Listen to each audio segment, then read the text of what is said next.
पवित्र पोर्टल मार्फत शिक्षक भरती या संदर्भात एक महत्त्वाचा शासन निर्णय दिनांक 30 मार्च 2026 रोजी शालेय शिक्षण क्रीडा विभाग यांच्यामार्फत निर्गमित करण्यात आलेला आहे. मान्य उच्च न्यायालयाच्या निर्देशानुसार पवित्र पोर्टल मार्फत शिक्षक पद भरतीची मानकं कार्यपद्धती सुनिश्चित करण्याबाबत म्हणजे आता जी काही शिक्षक भरती होणार आहे पवित्र पोर्टल मार्फत त्याकरिता ही नवीन जे काही मानकं आहे कार्यपद्धती ती निश्चित करण्यात आलेली आहे. ते याकरिता खूप सारे शासन निर्णय हे आपल्याला संदर्भ दिलेले पाहायला मिळत आहे स्क्रीनवरती. तर आपण त्यामध्ये न जाता महत्त्वाचे जे काही मुद्दे आहेत ते या मार्फत बघणार आहोत. तर प्रस्तावना नेमकी हे का करण्यात आलेलं आहे या संदर्भातील थोडक्यात माहिती बघूयात. संदर्भ क्रमांक 1 येथील अधिसूचना व संदर्भ क्रमांक 2 येथील शासन निर्णयान्वये राज्यातील स्थानिक स्वराज्य संस्थांच्या व खाजगी व्यवस्थापनांच्या शाळांमधील शिक्षक पद भरती ही शिक्षक अभियोग्यता व बुद्धिमत्ता चाचणीमधील गुणांच्या आधारे पवित्र या संगणकीय प्रणालीद्वारे करणे बंधनकारक आहे. वस्तुतः अशी तरतूद जनहित याचिका क्रमांक 08/2015 या प्रकरणात माननीय मुंबई उच्च न्यायालयाच्या नागपूर खंडपीठाने दिनांक 24/6/2015 रोजी पारित केलेल्या न्याय निर्णयातील निर्देशानुसार करण्यात आली आहे. शैक्षणिक गुणवत्तेसाठी शिक्षक पद भरती केवळ गुणवत्तेच्या आधारे व पारदर्शक पद्धतीने होणे आवश्यक आहे. यासाठी योग्य ते धोरण शासनाने आखावे असे निर्देश माननीय उच्च न्यायालयाच्या नागपूर खंडपीठाने दिले होते. संदर्भाधीन विविध शासन अधिसूचना शासन निर्णय याद्वारे पवित्र प्रणालीमार्फत शिक्षक पद भरतीची प्रक्रिया वेळोवेळी सुधारित करण्यात आली आहे. दिनांक 22/6/2017 पासून खाजगी अनुदानित अंशतः अनुदानित विनाअनुदानित शाळांमधील शिक्षक पद भरती पवित्र या संगणकीय प्रणालीमार्फत होणे आवश्यक असताना काही शैक्षणिक संस्थांनी विशिष्ट कालावधीसाठी पवित्र पोर्टल कार्यान्वित नव्हते, लॉग इन ID उपलब्ध करून देण्यात आले नाही, शालेय शिक्षण विभागाच्या संबंधित अधिकाऱ्यांनी विहित मुदतीत प्रतिसाद दिला नाही इत्यादी कारणे दाखवून त्यांच्या स्तरावर पद भरती केल्याच्या काही घटना निदर्शनास आल्या आहेत. माननीय उच्च न्यायालयाने या बाबत व विशेषतः शालेय शिक्षण विभागाच्या संबंधित अधिकाऱ्यांच्या विहित मुदतीत प्रतिसाद न देण्याच्या दिरंगाईबाबत नाराजी व्यक्त केली आहे. अशा नियुक्त्यांना तदनंतर सक्षम प्राधिकाऱ्याची मान्यता न मिळाल्याने अशा संस्था व शिक्षक माननीय उच्च न्यायालयात रिट याचिका दाखल करतात. अशा प्रकारच्या रिट याचिका क्रमांक 6949/2025, 6950/2025, 10/116/2025 माननीय मुंबई उच्च न्यायालयात दाखल करण्यात आल्या होत्या. यामध्ये याचिकाकर्ते दिशाभूल करणारी माहिती देऊन पवित्र पोर्टल शिवाय पदभरती केल्याचे समर्थन करीत असल्याची बाब माननीय उच्च न्यायालयाच्या निदर्शनास आली. या प्रकरणात पारित केलेल्या संदर्भ क्रमांक 14 येथील दिनांक 16/10/2025 रोजीच्या न्याय निर्णयान्वये माननीय उच्च न्यायालयाने सदर याचिका फेटाळल्या असून पवित्र पोर्टल मार्फत शिक्षक पद भरती अधिक सक्षम व परिणामकारक बनविण्यासाठी खालील निर्देश शासनास दिले आहेत. आता काय निर्देश दिलेले त्याच्यातला पहिला निर्देश, प्रत्येक शैक्षणिक विभागात संबंधित विभागीय शिक्षण उपसंचालक यांच्या अध्यक्षतेखाली 3 सदस्यीय उच्चस्तरीय समिती नेमण्यात येऊन पवित्र पोर्टल शिवाय झालेल्या पदभरतीचा अहवाल या समितीने शासनास सादर करावा. दुसरा, पवित्र पोर्टल मार्फत पदभरती अधिक परिणामकारक व कार्यक्षमपणे होण्यासाठी शासनाने मानक कार्यपद्धती म्हणजे SOP निश्चित करावी. माननीय उच्च न्यायालयाच्या उपरोक्त निर्देशाची अंमलबजावणी करण्याबाबतचा प्रस्ताव शासनाच्या विचाराधीन होता. आता शासन निर्णयामध्ये काय करण्यात आले ते बघूयात. दिनांक 22/6/2017 ते आज तागायत राज्यातील खाजगी अनुदानित अंशतः अनुदानित विनाअनुदानित शाळांमधील शिक्षक पदावर पवित्र पोर्टल शिवाय झालेल्या नियुक्त्यांचा अहवाल शासनास उपलब्ध करून देण्याच्या हेतूने प्रत्येक शिक्षक विभागासाठी खालील प्रमाणे समिती गठीत करण्यास मान्यता प्रदान करण्यात येत आहे. पदनाम आणि समिती पदाधिकारी विभागीय शिक्षण उपसंचालक हे अध्यक्ष असणारे आणि संबंधित शिक्षण उपविभागातील शिक्षणाधिकारी दर्जाहून कमी नसलेल्या दर्जाचा अधिकारी, यामध्ये 2 अधिकारी असणारी संख्या 2 ते सदस्य असे सदस्य निवडण्याचा अधिकार समितीच्या अध्यक्षांना असेल. म्हणजेच विभागीय उपसंचालकांना हे 2 जे काही अधिकारी नेमायचे ते त्यांच्या अधिकाराखाली ते नेमतील आणि त्यांचा दर्जा जो आहे तो शिक्षणाधिकारी दर्जाहून कमी नसलेले अशा दर्जाचे अधिकारी त्यामध्ये असणारे या समितीमध्ये. आता या समितीमार्फत त्यातला पहिला मुद्दा दिनांक 22/6/2017 रोजी व त्यानंतर नियुक्त झालेल्या म्हणजे 22 जून 2017 नंतर जे काही नियुक्त झालेल्या आता त्या संदर्भातील जे नियुक्त झालेले शिक्षक ज्यांचे वेतन शालार्थ प्रणालीतून अदा केले जाते अशा शिक्षकांची जिल्हानिहाय व शाळानिहाय माहिती त्या समित्यांना उपलब्ध करून देण्याची जबाबदारी राज्यस्तरीय नोडल अधिकारी म्हणून शिक्षण संचालक माध्यमिक यांची असणार आहे. आता म्हणजे 22/6/2017 नंतर जे काही शिक्षकांची पवित्र पोर्टल मार्फत भरती झालेली नाहीये, इतर पद्धतीने जी काही भरती झालेली आणि जी आता शालार्थमधून वेतन घेत आहे त्यांची आता माहिती ही मागवलेली आहे. 22 जून 2017 रोजी व त्यानंतर नियुक्त झालेले शिक्षक ज्यांचे नाव शालार्थ प्रणालीमध्ये समाविष्ट नाहीये अशा शिक्षकांची माहिती समितीने संबंधित शिक्षणाधिकारी विभागीय शिक्षण उपसंचालक यांच्याकडून उपलब्ध करून घ्यावी. शिक्षणाधिकारी विभागीय शिक्षण उपसंचालक यांच्याकडे वैयक्तिक मान्यतेसाठी प्राप्त झालेली प्रलंबित असलेली निकाली निघालेली प्रकरणे विचारात घेण्यात यावीत. तिसरा मुद्दा अल्पसंख्याक शैक्षणिक संस्था अनुकंपा नियुक्ती विनाअनुदानितवरून अनुदानितकडे बदली कनिष्ठ महाविद्यालयातील अर्धवेळ पदावरून पूर्णवेळ पदावर उन्नयन या मार्गांनी पवित्र पोर्टल शिवाय नियुक्ती होऊ शकते. सबब अशा शिक्षकांची माहिती अहवालात समाविष्ट करण्यात येऊ नये. त्याचप्रमाणे काही प्रकरणात मान्य उच्च न्यायालयाने पवित्र पोर्टल शिवाय झालेल्या नियुक्त्यांना मान्यता देण्याबाबत आदेशित केले आहे. अशा शिक्षकांची माहिती देखील अहवालात समाविष्ट करण्यात येऊ नये. चौथा मुद्दा उपरोक्त समित्यांनी पवित्र पोर्टल शिवाय नियुक्ती झालेल्या शिक्षकांची जिल्हानिहाय व संस्था शाळानिहाय माहिती शासनास सादर करावी. समित्यांचे गठन ते शासनास अहवाल सादर करणे या संपूर्ण प्रक्रियेसाठी दिनांक 15 मे 2026 पर्यंतचा कालावधी निश्चित करण्यात येत आहे. या दिनांकास अथवा तत्पूर्वी असा अहवाल शासनास सादर करण्याची जबाबदारी संबंधित समितीची असेल. सहावा मुद्दा उपरोक्त माहिती शासनास सादर करण्याबाबतच्या कामकाजाच्या प्रभावी समन्वयाची जबाबदारी यथास्थिती शिक्षण संचालक प्राथमिक शिक्षण संचालक माध्यमिक व उच्च माध्यमिक यांची राहील. या कामावर नियंत्रण व देखरेख ठेवण्याची जबाबदारी आयुक्त शिक्षण यांची असेल. 2. पवित्र पोर्टल मार्फत शिक्षक पद भरती अधिक सक्षमपणे व पारदर्शकतेने राबविण्यासाठी संदर्भाधीन शासन आदेशान्वये व अधिसूचनान्वये वेळोवेळी तरतुदी करण्यात आल्या आहेत. या सर्व तरतुदी विचारात घेऊन सुलभ व शीघ्र संदर्भासाठी शिक्षक पद भरतीबाबतची मानक कार्यपद्धती SOP या शासन निर्णयासोबत जोडलेल्या परिशिष्ट अ अन्वये निश्चित करण्यात येत आहे. 3. संदर्भ क्रमांक 14 येथील मान्य उच्च न्यायालयाच्या दिनांक 16/10/2025 रोजीच्या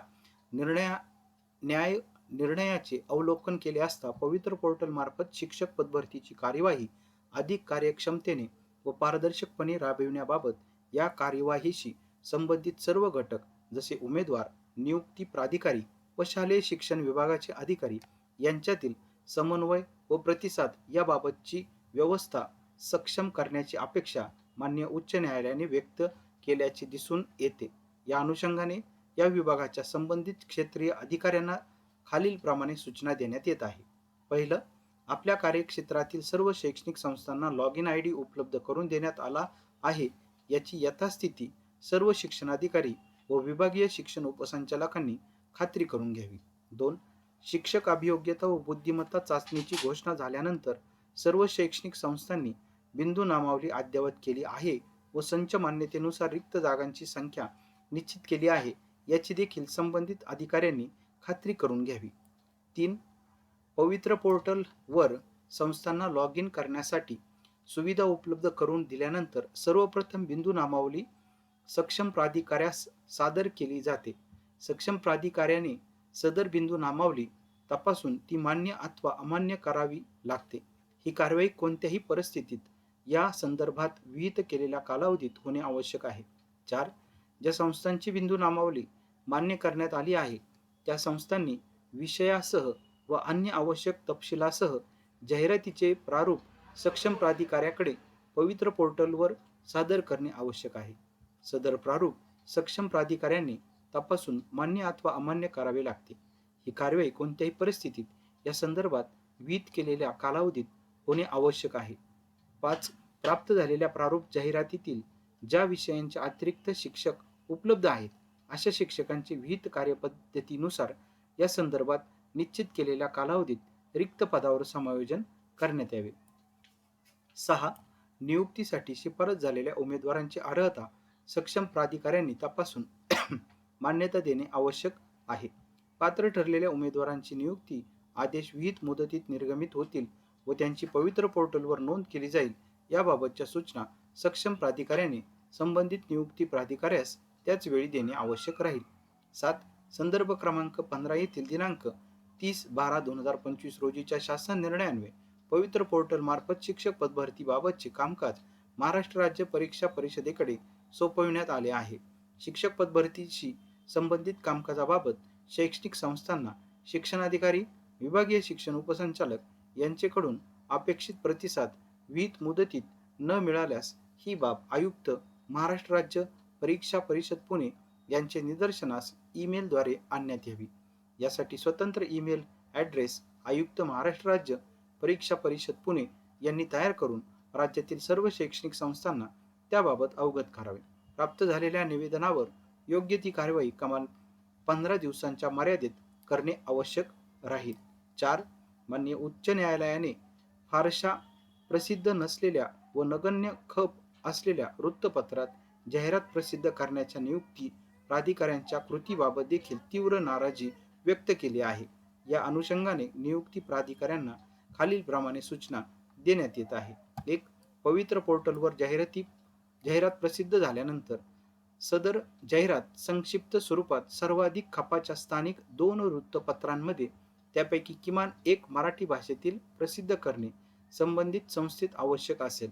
संस्थेच्या शाळा जिल्ह्याच्या महसूल विभाग बाहेर असल्यास संस्थेला अशी जाहिरात अनुक्रमे विभागस्तरीय व राज्यस्तरीय वृत्तपत्रांमध्ये प्रसिद्ध करणे आवश्यक राहील. संदर्भ क्रमांक 7 येथील शासन निर्णयासोबतच्या विवरणपत्र ब मध्ये त्या जिल्ह्यातील सर्वाधिक खपाच्या वृत्तपत्रांची यादी देण्यात आली आहे. संस्थेने कोणत्याही परिस्थितीत या यादीबाहेरील वृत्तपत्रात जाहिरात देऊ नये. 2. यादीबाहेरील वृत्तपत्रात जाहिरात दिल्यास संबंधित संस्थेची पोर्टलवरील जाहिरात तत्काळ प्रभावाने रद्द करण्याची कारवाई सक्षम प्राधिकाऱ्यांनी करावी. 5. पवित्र पोर्टल शिवाय कोणत्याही परिस्थितीत संस्था स्तरावर नियुक्त्या केल्या जाणार नाहीत व अशा नियुक्त्या करण्यात आल्यास त्यास कोणत्याही परिस्थितीत मान्यता दिली जाणार नाही व संस्थेविरुद्ध नियमोचित कारवाई करण्यात येईल या बाबीची नोंद सर्व शैक्षणिक संस्थांनी घ्यावी. सदर शासन निर्णय महाराष्ट्र शासनाच्या www.maharashtra.gov.in या संकेतस्थळावर उपलब्ध करण्यात आला असून त्याचा संकेतांक आपल्याला स्क्रीनवरती पाहायला मिळतोय. डिजिटल स्वाक्षरीने साक्षांकित करून काढण्यात येत आहे. महाराष्ट्र राज्यपाल यांच्या आदेशानुसार व नावाने तुषार वसंत महाजन, उपसचिव, महाराष्ट्र शासन यांची डिजिटल स्वाक्षरी आपल्याला पाहायला मिळते. प्रत देखील संबंधितांना देण्यात आलेली. या पद्धतीने हा नवीन आता मानकं हे प्रसिद्ध करण्यात आलेले आहे आणि त्या दृष्टीने ही काही जी पवित्र पोर्टल मार्फत शिक्षक भरती होणार आहे ती या मानकांद्वारे आता पुढं आपल्याला झालेली पाहायला मिळणार आहे.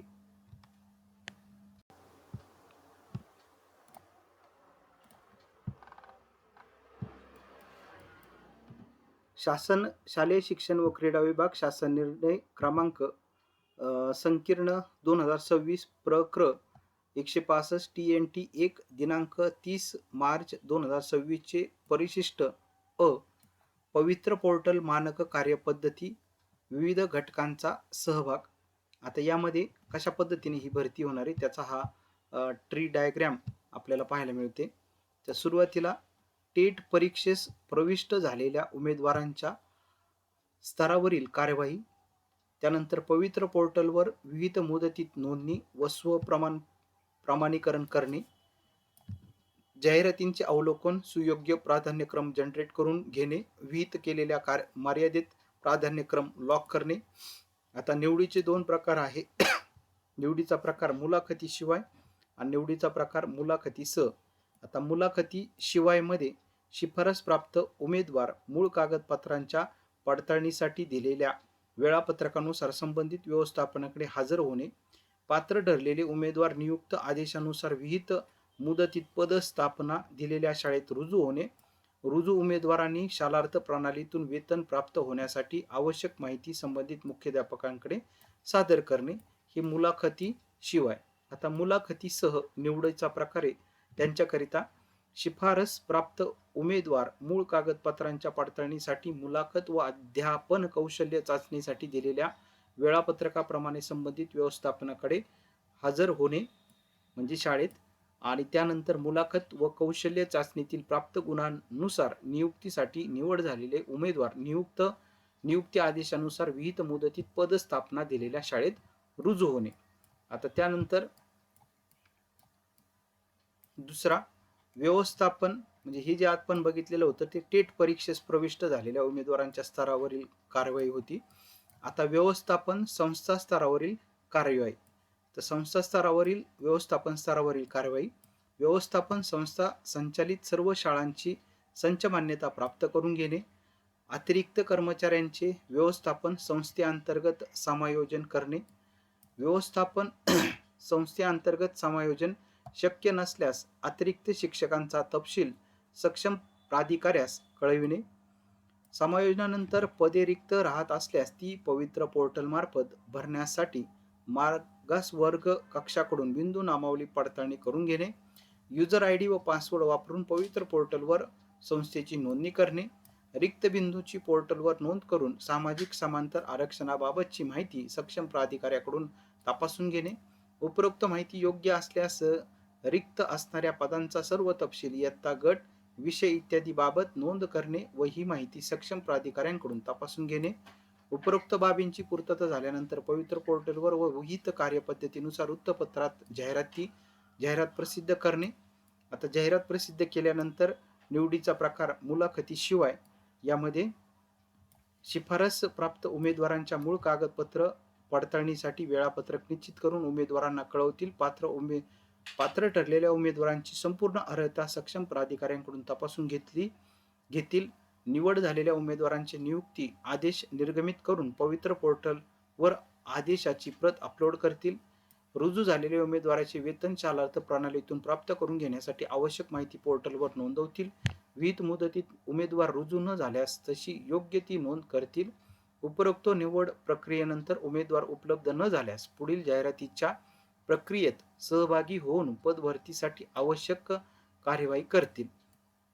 त्यानंतर जे निवडीचा प्रकार मुलाखतीसह मध्ये शिफारस प्राप्त उमेदवारांच्या मूळ कागदपत्र पडताळणीसाठी व मुलाखत व अध्यापन कौशल्य चाचणीसाठी वेळापत्रक निश्चित करून उमेदवारांना कळवतील व याबाबत पोर्टलवर नोंद करतील. सदर चाचणीतील गुणांच्या आधारे पात्र ठरलेल्या उमेदवारांची संपूर्ण अर्हता सक्षम प्राधिकाऱ्याकडून तपासून घेतील. निवड झालेल्या उमेदवाराचे नियुक्ती आदेश निर्गमित करून पवित्र पोर्टलवर आदेशाची प्रत अपलोड करतील. रुजू झालेल्या उमेदवारांचे वेतन शालार्थ प्रणालीमधून प्राप्त करून घेण्यासाठी आवश्यक माहिती पवित्र पोर्टलवर नोंदवतील. विहित मुदतीत उमेदवार रुजू न झाल्यास अशी योग्य ती नोंद करतील. उपरोक्त निवड प्रक्रियेनंतर उमेदवार उपलब्ध न झाल्यास वरील प्रमाणे सर्व कार्य पूर्ण करून प्रतीक्षा यादीतील उमेदवारांची गुणवत्तेनुसार निवड करतील. या प्रक्रियेनंतरही उमेदवार उपलब्ध न झाल्यास पुढील जाहिरातीच्या प्रक्रियेत सहभागी होऊन पदभरतीसाठी आवश्यक कारवाई करतील. आता त्याच सोबत तिसरा जो महत्त्वाचा मुद्दा आहे तक्रार निवारण. आता तक्रार निवारण मध्ये वेळोवेळी प्रसिद्ध होणाऱ्या सर्वसाधारण गुणवत्ता यादीबाबत अथवा स्वतःच्या निवडीबाबत तक्रार असल्यास अशा उमेदवारांना योग्य त्या पुराव्यासह यादी प्रसिद्ध झाल्यापासून 10 दिवसांच्या आत राज्यस्तरीय तक्रार निवारण व दुरुस्त समितीकडे विहित केलेल्या कार्यपद्धतीनुसार अर्ज दाखल करता येईल.